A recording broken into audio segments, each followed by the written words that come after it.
Okay, Lee, I'm glad you sent me that. You're right. You have, let's say you've gone over a little bit. Try to stick to your 30 minutes, though. You need to manage this time. Okay, so what I was going to say is, I was going to start the meeting by saying, I'm so glad to talk to you, but I really only have 30 minutes this morning. No, sorry, I'm very direct. Okay, good. You want to say, all the niceties, hi, so nice to talk to you. Glad you got on my calendar. I have someone right after you, so I want to make sure we get right to it. Okay. Okay. I have somebody on my calendar, so I want to make sure we get right into it so that we maximize this time together. Oh, my pen's dying. I'm recording it. Okay. And I can send you the recording. Okay, great. I'll upload it to YouTube unlisted and then send you the link so you'll be able to rewatch it. Okay. Okay. So again, hi Lee, so glad you got on my calendar. If she starts chatting, just say, I want to make sure you get the full value of this 30 minutes because I do have a client right after you scheduled. Okay. So let's talk about your project. I've looked at your plans and blah, blah, blah, blah, blah, whatever you would normally say, right? And then you want to say things like, it's really going to depend if you want this job, Andrea. If you don't want the job, it's going to be a lot easier. But let's say you want the job and you say, I definitely think we can work together on this. However, I really want to mention that I am a little concerned that you've had 3 designers in the past, and I'm not sure if it's because you haven't trusted their judgment. And if I'm going to work with you, you really have to trust my expertise as an interior designer and that I have the ability to pick product, visualizing the end result and knowing it's going to look fabulous. And she'll respond, but you want to see if you can get in. Often people who are not interior designers, that's exactly what they have trouble with, visualizing the end result. So they piecemeal the project, watching it grow slowly, as opposed to getting it all done, trusting that I have the end vision in mind and it's something that they're going to love. Is that something that you think you can do with me, is actually trust me in this process? Because I don't really work with people anymore who I don't have that ability to move the project along quickly to a satisfactory and happy end result. That's awesome. Okay, does that make sense what I'm saying to you? So she's going to think either you're not the designer for her because yes, she wants to piecemeal. And honestly, some people are like that because they just want to keep a friend around, they have designers in their lives for 2 or 3 years because they are lonely people and it's kind of like they move along slowly. They have a friend, they have somebody who they can direct, do this for me, do that for me. And they feel like they're important. And it sounds like she might have a little bit of that overflated self-importance, but that's not your ideal client. No, it's not. So you have to make a decision whether you're a match for her. And I always do the Match.com thing because I was divorced and I was on Match. And when I finally learned that I could say, you're a nice guy, but you're not a match for me, my life got so much easier. And it's the same as with clients, right?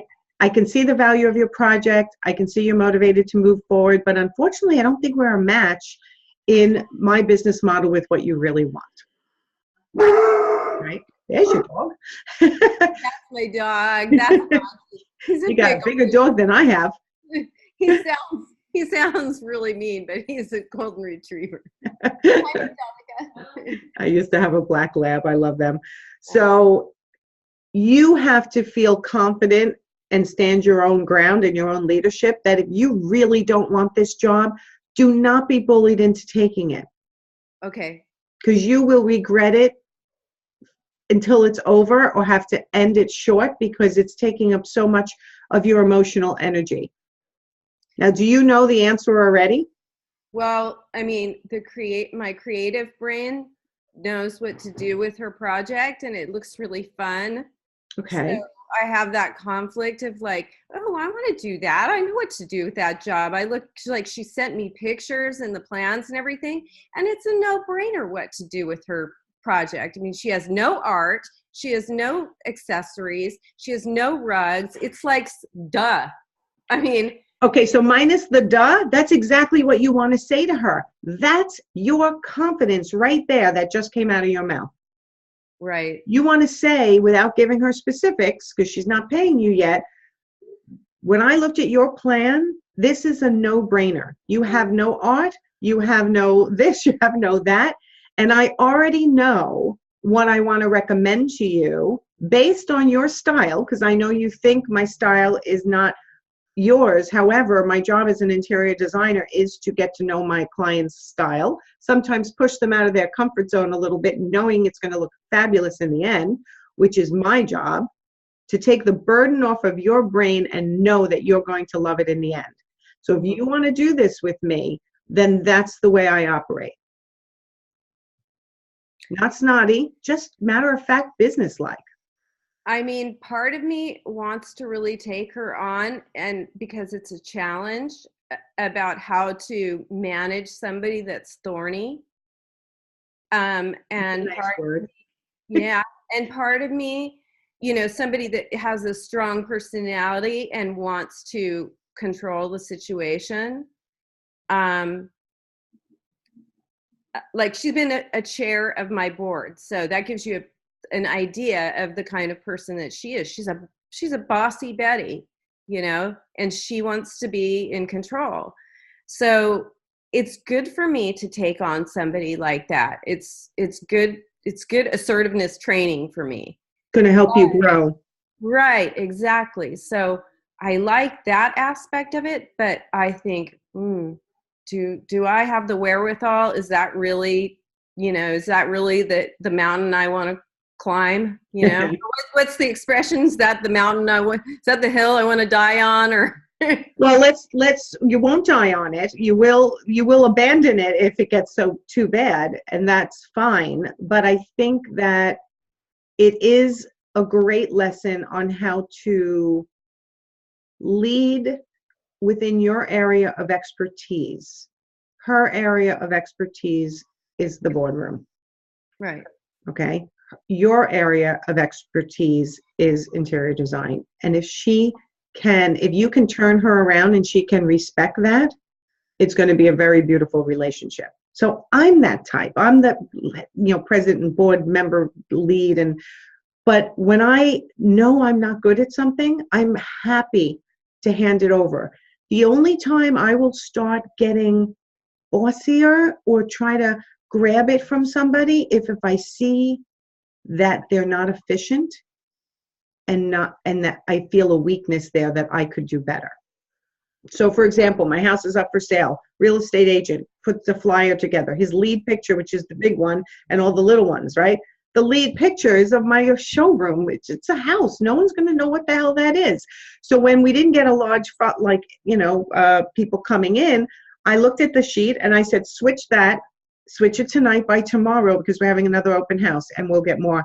He's like, you think? I'm like, yes, I know. So I found a weakness in his visualizing how to best serve me. So I stepped in. But when I see him doing what he does well, I leave the room. I don't get involved. So you need to gain that respect from her and show you know what you're doing. Okay. And not, I don't know if you watched in my group yesterday, I started a series of words that you use in everyday conversation or statements or groupings of words that show a lack of confidence. Oh, that's awesome. Okay, so I did a Facebook Live yesterday on it, and I'm going to continue today. If you look on my business page, well, actually in the post are all the words. So you want to be aware of some of those. So go take a look. But it's things like if you say a lot of or like you know what I mean, like the way our teenage, and it was funny because during the video I kept using these words. I'm like, oh my God, I got to stop it myself. You don't want to speak like a child, which you already don't. The hesitations they jump in on. Naturally, they're not even doing it on purpose, but leaders will pick up quickly on a lack of confidence. There is, I hate to bother you, but no, you don't hate to bother you, but, I hate to bother you, but I need to know this. It's just when you get a chance, call me. We need to have a conversation so we can move forward. I usually just ask, is this a good time? That works too. Is this a good time? I need to talk to you. My phone is Solicitor City today. Is that okay? Is another, is that okay? Like, I want to do this, this, and this. Is that okay? You don't want to say, is that okay? Is you just want to say, let me know if you have any questions. Let me know if you have any questions. Okay. But again, I listed these out, but sometimes it helps for you to hear it. I'm sorry, but this is the way it has to be done. You don't want to say, I'm sorry, but anything. You Women just want to say explain. sorry about everything. We say sorry if we step on somebody's toe, if we bump into somebody. We're sorry about everything. Women overuse sorry all the time. They really do. And it's not something you want to take it out of your book. And I think I did address this in yesterday's Facebook Live. Obviously, if you're apologizing for something that you've done purposely to hurt somebody, that's a different situation. Right. But I'm sorry, in our everyday vernacular, it makes you look unprofessional, and it gives a leader, sometimes men and sometimes very strong women, will jump in and find an opportunity to put you in your place, especially if they have that feeling that they're better than you. Mm-hmm. So I want you to set the tone of this call with her on an even plane and be very aware. Almost you're talking, but you're removing yourself you're watching the conversation from externally as well, by really listening to what she's saying and not always going to, how am I going to respond to that? If you're really listening, pause and then respond, you're going to keep your brain clear and working and thinking of responses that'll keep you in that leadership position. Great. Say that last part again about keeping my brain clear, and because my brain wasn't clear when you said it. That's the perfect exercise. So when I'm in a conversation, if I'm always in that waiting to talk mode, like, oh, I want to make sure I say this, and I want to make sure I say that, you'll often miss an opportunity to make sure she has not lowered your status and yet you're still an equal to her. Mm-hmm. So what I have learned to do, and it takes practice, is when I'm in a conversation, I'm still part of me outside observing myself and the way that conversation is going, so I can determine if I'm still in control of that conversation. Okay, I get that. And not being, like, for example, if you had called and said, these are the 5 things I want to work on in this hour, and this is all I want to work on. Mm-hmm. And I jumped in, well, these are the 3 things I want to make sure I cover with you. Like, now we have like a conflict in you're trying to say, I want to lead, it's my coaching, I pay you. And I'm saying, well, I'm the coach, and right. But instead, I feed what I want to teach you in the conversation of things that you're presenting. So I hope this is making sense to you. Yeah. So as she's talking and trying to gain that, well, this is what I want you to do, you're basically saying this, yes, I can do that.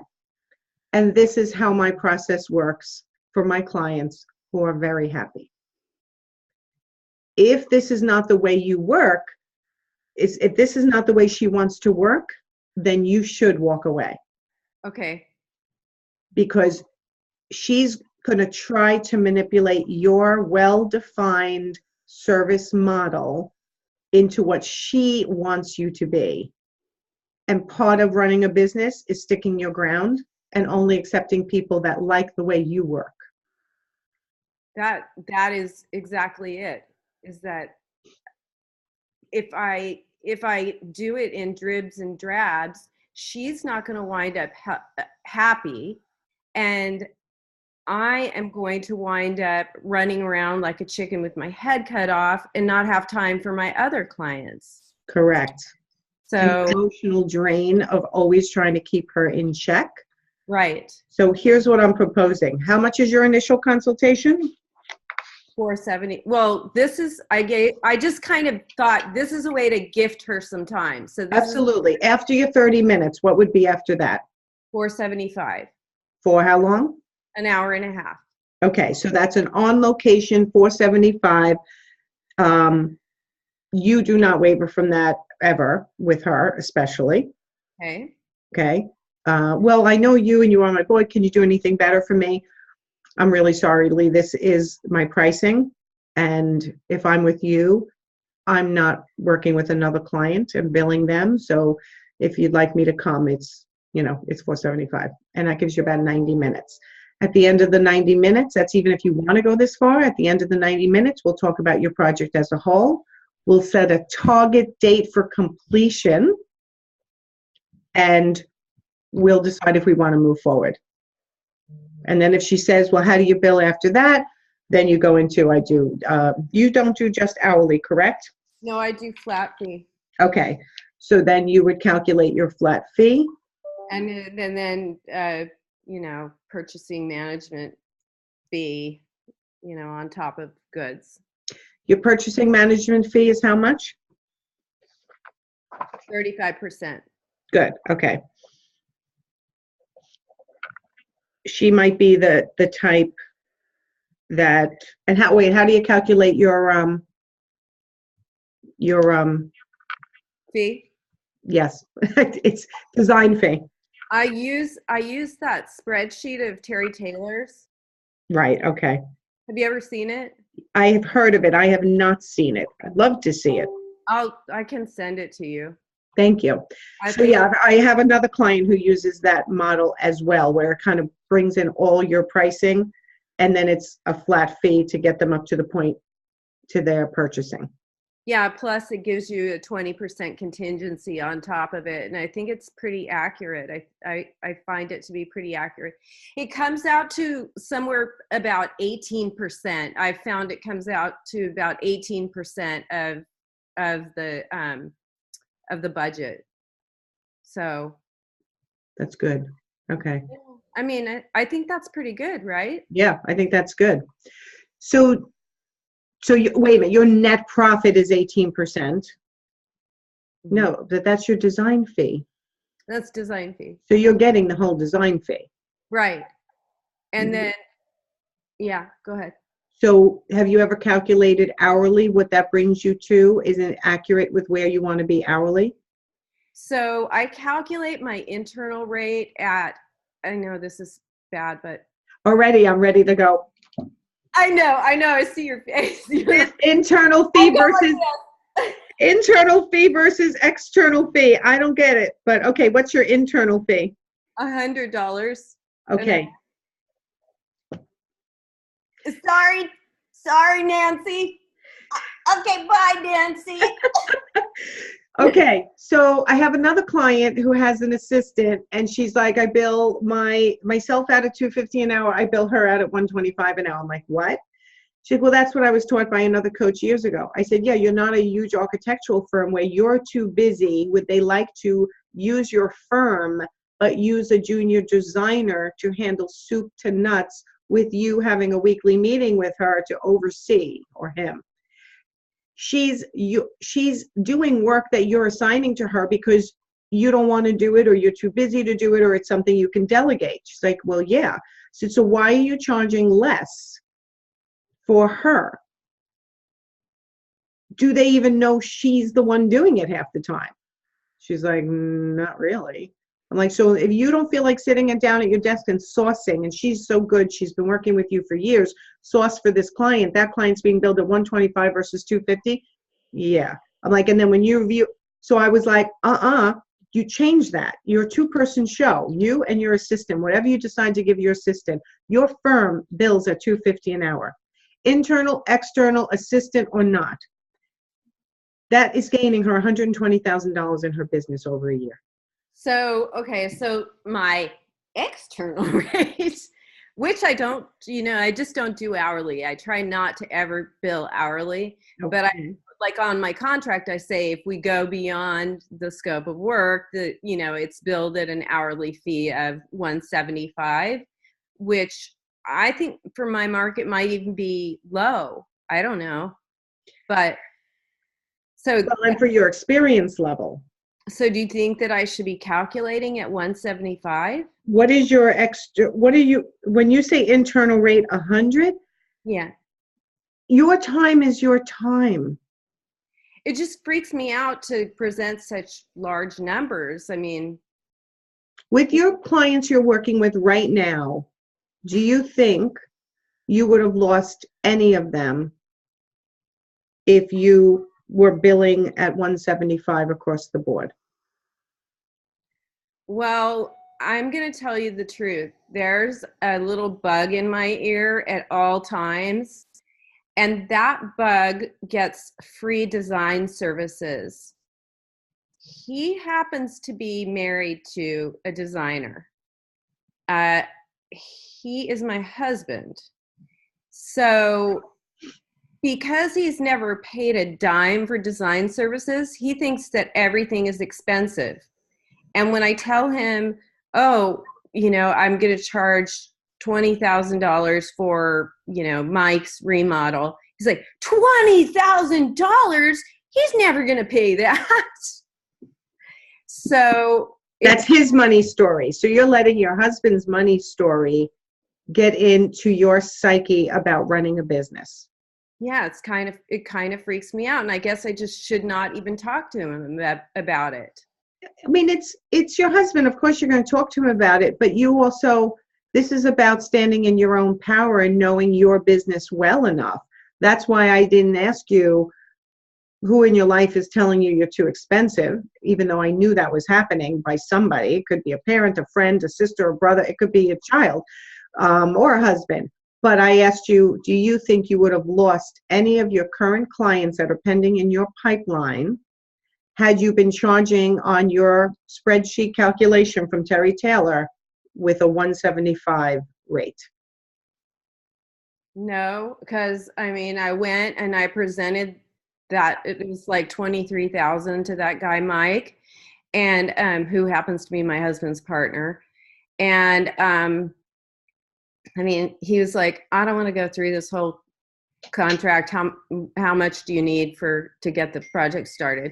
There you go. Wrote the check. He didn't, he was like, didn't bat an eye, and he's like so happy that I'm just going to handle the project for him. How much would going up $75 an hour from your internal rate of 100 increase your net gain over a whole year? Do you know how many hours you've billed for an internal rate of 100? I don't know. I couldn't estimate that. That's above my pay grade, Nancy. When you put the numbers into your spreadsheet, how are you figuring out how many hours that job is going to take you? You figure it out like all the way down from the first meeting to, every phase of the project. So you estimate it, and then you do your actuals. You got your estimated, your actuals, your support estimated, your support actuals. So this way you can see next time you do it whether you need to adjust those numbers. Yeah, I really would like to see that spreadsheet if you don't mind. Yeah. But I want to know, and it could be a project for you, you could just say it's going to be a lot of money. Had you billed out for all of 2017 at 175 in that spreadsheet and not lost a client, how much more would you have made at the end of the year? Well, in all honesty, I worked with friends in 2017 for the most part. So I worked on two different types of projects. I worked on our personal development projects that we're working on, and which I don't get paid for. I do, but not in the traditional sense. Right. And then I worked with friends, which I told you about last time, and I just charged 20% markup, and which in retrospect, I think I created a couple of monsters. I was just going to say monsters. Okay. Oh my God. When you were talking about those hangers on that want to boss me around, I created one of those. And she also thinks that every time I give her a bid for something, a quote for something, it's let's make a deal. Okay. So we need to correct that. Yes, we do. Slowly, well, getting you to respect yourself and respect what you do. Right. You're not in business as a side gig and a hobby. And yes, I know you don't need, right, the money, but you work hard, you deserve the money. And it could pay for a family vacation or anything else you wanted to go for. Buy a new wardrobe for yourself, whatever you like. I have goals. I mean, I want to put my kid through med school. Exactly. It doesn't matter. I mean, I'm working and I deserve to be compensated just like anybody else. Definitely. Damn it. Damn it. And you need to start feeling that. You know what? When you start respecting yourself and what you do, it changes everything. That you literally will not want that client who is not willing to pay you. Right. Right. So when I switched from free strategy calls to paid strategy calls, yeah, I was scared to death. I'm like, oh my God, what if I went from a full calendar? What if it gets empty? In the end, I got people who are really ready and willing and able to invest in themselves and wanted to move forward. And it's the same for you. If you don't charge somebody, friend or family or not, they are basically tire kickers. Right. People don't value you anymore if you don't charge for your services. They value you less because you are setting it up right from the beginning that your time's not valuable to you. And what's human nature? We all turn into teenagers. We're going to take advantage of mom and dad as often as we can. Right. So you're going to get whatever information, whatever money, whatever deals. And that's the way people are looking at you. Oh, I have a friend who's an interior designer. I can get discounts. Right. Right. Instead, you have to just say, I honestly do not. Oh, I know what I want to say. That's why you led that response back to Lee with, well, I have 3 things in the pipeline and this and that and that, because you were trying to prove your value to her and have her perceive you as busy. Whether it was true or not, it doesn't even matter. You never need to do that. You never need to try to put scarcity as a sales technique unless it's actually true. It is actually true. Okay. But I still didn't need to do it. I just, I knew it in my gut when I was writing it. I was like, this is too much data. Just say that your plate is full and you don't have time, but you would like to gift her this 30-minute call to help her out. You don't even have to say that.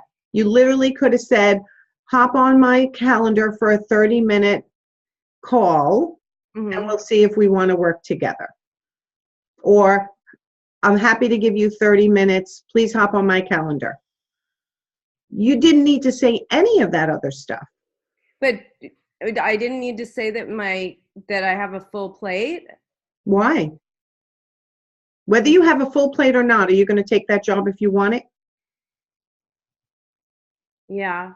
So why is that relevant? Because I might push her off to April or something. That's fine, but you would give her that information when it's applicable. Okay. That makes sense. Got over the flu, doing better now, back to work. Why don't you hop on my calendar for a 30-minute call? What happens when we're faced with people who have an inflated sense of self, which she does, we try to inflate our sense of self too, so that she thinks we're just as important as she is. God, you're right. You're exactly right. And I am very intimidated by her. I'm going to tell you the truth. I really am intimidated when I sit next to her at meetings and stuff. I find myself shrinking, Oh, we'll work on that. Because if you start working with her, or really anybody else you're working with, I'm going to start giving you techniques that will equalize the plane. So it all starts with the words. So definitely go back and listen to that live, and I'll be doing a little bit about that every day this week. Your posture, the way you hold your head, Mm-hmm. believe it or not, the way you sit, Mm-hmm. right? If you notice, it's so simple, but if you notice men when they sit, they open up their legs wide, right? You have a stronger Person, base that way. right? And they spread out their papers all over their desk or wherever and they're in a board meeting. And women do this. They take their pen, oh, I don't want to take up too much space, right? One of the subtle tricks of establishing yourself as a leader is when you sit down, you actually want to take up a little space.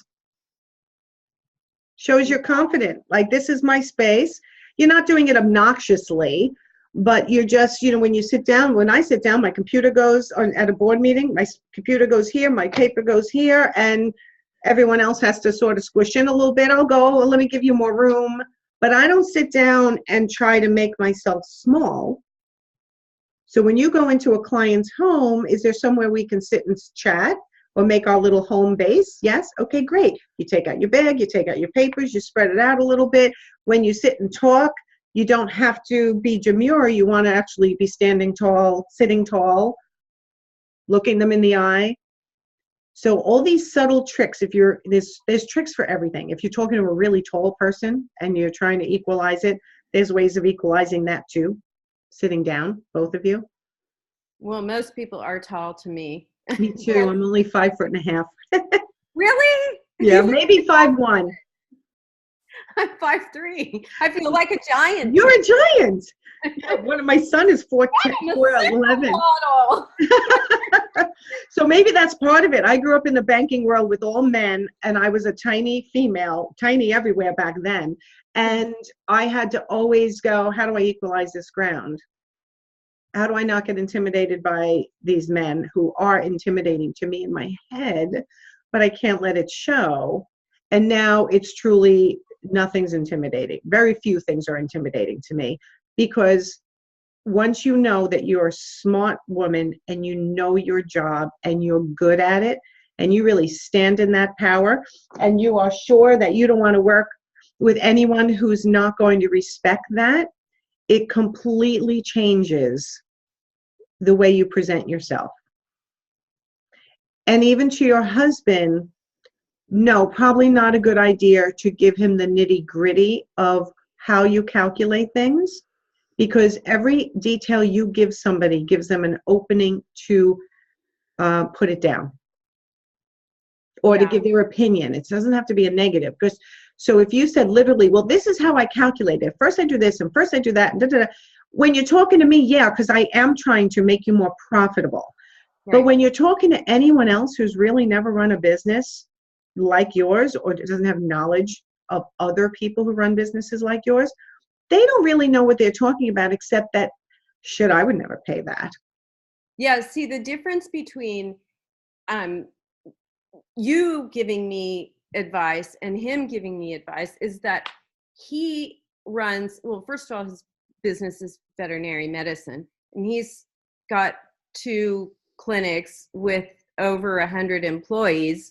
And it's a just totally different business model. When he needs to get something done, he has a bevy of people he can rely on to help him do it. For me, it's me, and maybe I outsource a few things. You should. And then he'll tell me, you shouldn't be paying somebody to do that. You have the capacity to do that. Like, Thank you for judging my time for me. I don't have the capacity to do that. I'm one person. Plus, it's not your genius zone, and for you to get more clients and open up to, you want to stay in your genius zone as much as you can. Exactly. So. And then he's critical because I spend a lot of money on a computer program, which I spent a lot of time learning. 2 years learning how to use, and then a lot of money buying the program. And he thinks, why'd you waste your money and your time? And then you outsource it to somebody else, which program did you buy? What did you buy?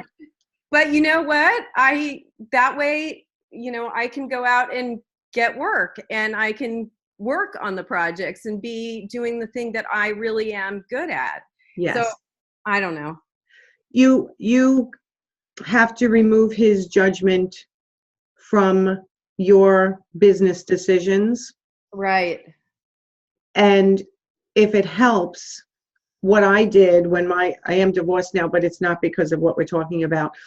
What I did is I took that judgment and I said, I'll be damned if he's right. And I drove really hard to make my business successful. And I did. And he was like, shit, you were right. You were onto something.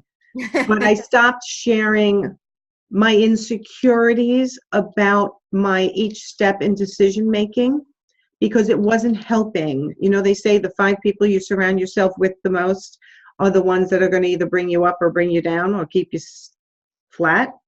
That's true. You want to make sure you're talking to people, enough people that are bringing you up and not keeping you flat or down. That's a good reminder. My sister said that to me the other day too. I gave, you should, I know everyone's busy, but when you have time, you should try to drop into the Actionable Entrepreneurs and listen to I make them 5 to 8 minutes, 10 the most, because I know everyone's busy. But I gave an analogy on one of them last week, and I think it's applicable to you, where you got to look at your life and the people in your life, friends, family, supporters, as all being in this box, right? You're in the box, they're in the box. This is your life. This is the way your life's always been for 25, 30 years.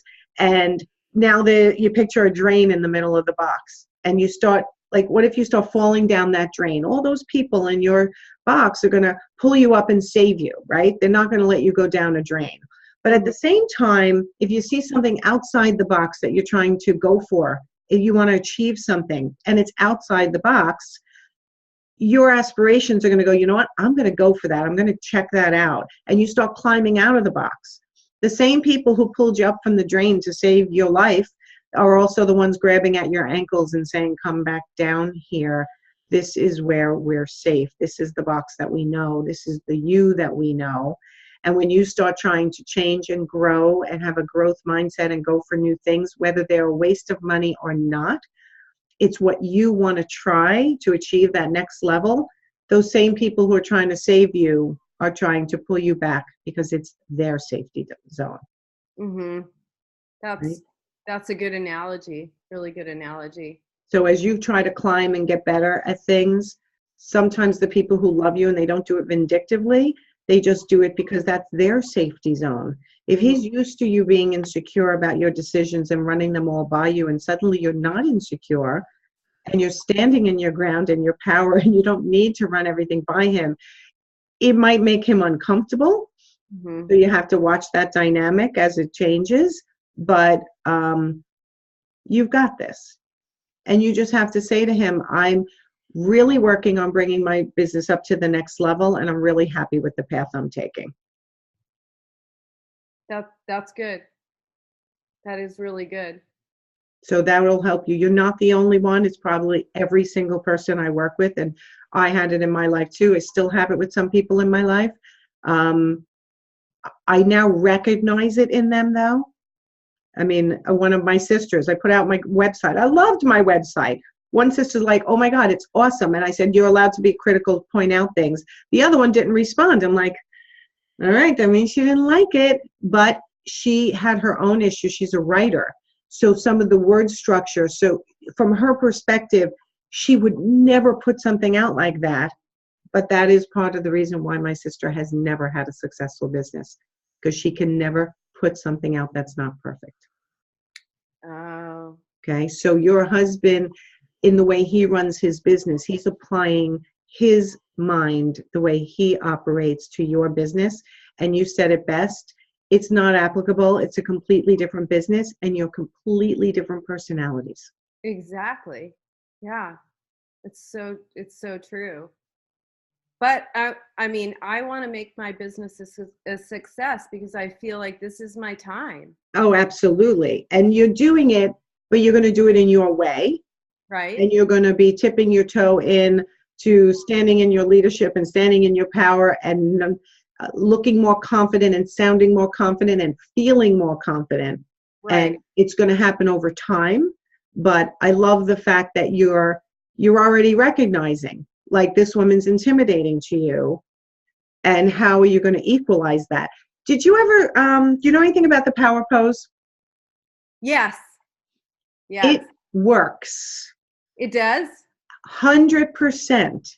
It's subtle. I don't know how, I mean, I've listened to Amy Cuddy, who's the one who did that whole TED talk. Right. I thought, oh, that's kind of silly. But when I started doing it, it really makes a difference. So before you get on the phone with this woman, I'm not even joking, do a 2-minute power pose, or you sit at your desk and you put your feet up like a man would. That also does the same thing. But 2 full minutes. Like you literally have to time it. Okay. Because it changes the chemistry in your brain and it releases the endorphins that you need in order to stand stronger in your in what you want to get across in that conversation. And you will do better. It'll calm you. They recommend it for kids who are going through interviews, really important auditions, like things like that. Do the power pose for 2 minutes before you get on that phone, and that's going to help your brain continue to be able to think through the stress of the conversation. Yeah, I told my daughter to do that. She's interviewing for jobs right now, and I said, do that power pose before you go into these interviews. You'll rock them. Definitely. I mean, they even say go into a bathroom. If you're at somebody's house and you're nervous, can I use your ladies' room for a minute and stand there for 2 minutes with the power pose, just to get that rush that you need to be able to stay clear and concise. That's great. That's really great. So I'm curious how it's going to go for you. Is there anything else on your mind today that I want to make sure I cover? No, I worked on my assignment. I got a little bit tripped up with some of the numbers. I don't think we have time to really go through it, but should I send it to you, what I have so far, or what? Yeah, send it to me. I want to take a look at it, and I'll put it with your paperwork. And I want to see that spreadsheet too. Okay. And when are you talking to that woman? I'm talking to her on Friday. Nice. Okay. Do you feel better about it now that we spoke? I feel great. Good. Send me the recording. I want to transcribe a little script, and I'm going to practice. Okay, sounds good. Once I turn it off, I can actually turn it off now. Once I turn it off,